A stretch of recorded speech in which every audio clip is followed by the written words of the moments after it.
We are here at the Milken Conference ahead of course, tomorrow's Fed rate decision as well. Joining me now, Greg Fleming. He's the CEO of Rockefeller Capital Management. It's been a while for us, at least. Yes, Dave. Great to see you again. And you as well. For our viewers, I mean, your firm, which you've built over the last 8 years, advises a lot of high net worth individuals, families, and the like. What are you seeing from that client base right now, let's call it over the last couple of months? Yeah, so, David, our focus is on exclusively high net worth and ultra high net worth, and mostly American families at this point. Our footprint is really in the U.S., even though we have this name Rockefeller that can travel to other places. Those clients work with us on a long-term plan. So our private advisors are working with these clients literally for decades and often across generations on investments, on generational and tax planning. So in a time like this, they start off being pretty stable themselves in terms of not reacting to near-term markets. And that's the advice they get a lot of the time from our private advisors. Stay steady. Let's see what happens here. So that's really what defines the client base right now. Having said that, we get a lot of feedback on the word that is used by everybody right now, uncertainty. And that does affect new investment decisions. It affects confidence a little bit on the consumer side, and you're starting to see that. Obviously, on the business side, we both know M&A and absolutely. But I mean, are you seeing sort of some of your client base unwilling to deploy new capital, for example, as a result of that? Not unwilling, but cautiousness does start to set in, particularly during those weeks in April where you had the quick and severe downturn and a lot of uncertainty and a lot of noise. Now you've had it, the market has rebounded here, and it seems like it's kind of reached a stasis where it's watching, okay, what's going to happen now? But the word uncertainty is still there for our clients and, you know, in the business world as well. And that's really what everybody's waiting on. Yeah. All right. Well, I mean, our viewers may not remember, but I certainly do. Your long career, of course, whether you were at Merrill Lynch or then Bank of America, but of course, Morgan Stanley as well for a number of years. So what's your take on the current state of things right now, Greg? Are you uncertain?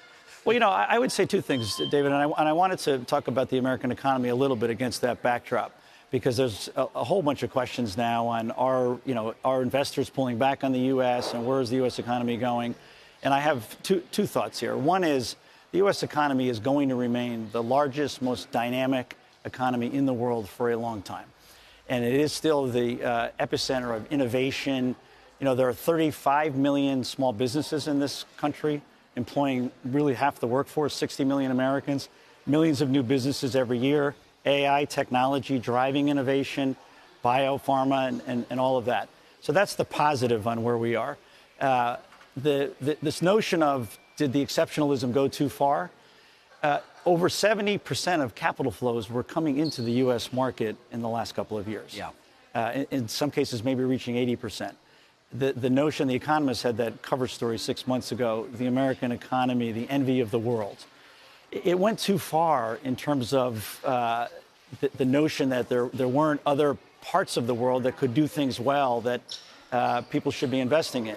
So there was going to be a pullback here, and we were going to see capital flows go to where they've been. But wasn't this a self-inflicted wound to a certain extent in terms of the current trade policy being such a reversal of what we've seen? I think. And aren't small businesses in part right in the center of the concerns right now when it comes to tariffs? 100% in the latter. Let's come back to that. The question was, what was going to be the trigger?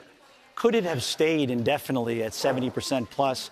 We had equity markets that were up over 50% the last 2 years. Last time that happened was 98 and 99. You had a new administration coming in. Whatever the administration was going to be, there was going to be a pullback here, an adjustment, a balancing between the U.S. and the rest of the world. So I think the tariffs turned out to be the trigger, and a quite dramatic trigger, no question. In terms of small business, that is something that's not getting enough attention when it comes to the tariffs. So, you have every day now, you have large companies, Ford, Mattel, all the auto companies. They take charges, Apple, they move for the cost, and then they move forward. If you're a small business, you can't just take a charge. If your cost of goods sold just went up 150% or even 50%, what do you do? And that impact is still out there in terms of the American economy. That is still in front of us.